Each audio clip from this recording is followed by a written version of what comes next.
one problem that, among many, one problem that Virginia Tech tragedy highlighted was the hard time that law enforcement or university officials have of learning mental health information and other medical records of people who are under treatment. How would you balance the need for disclosure and protection of privacy?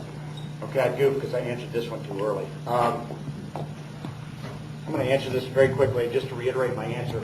I believe that we need to have full disclosure of mental health records when people pass from high school on to college. I believe that very strongly. This was not an issue on my radar screen. I did serve in the legislature. I'll be honest, I didn't know enough about mental health.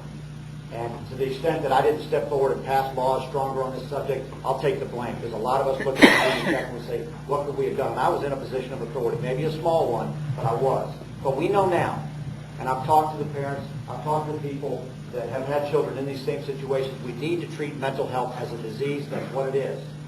And we need to let people know, because it's a public safety issue. And of course, we've got to cut off access to firearms for people that have mental health problems and are adjudicated mentally incompetent. It's absolutely critical. Obviously, if we could have done this before April 16, 2007, we would have done it. But for God's sakes, let's do it afterwards. One of the challenges that we have is HIPAA, a federal law that the states have to comply with dealing with healthcare information and privacy. One of the things that appalled me is as soon as HIPAA passed, physicians overreacted. I have 4 daughters between the ages of 19 and 29, and when they were teenagers and I take them in for their physicals, my nurse practitioner, who they always saw, would say, you can leave now, I'm going to have a conversation with them about sexual activity, drug use, etc., etc. And that information was between the two of them, even though they were minors and I was the mom.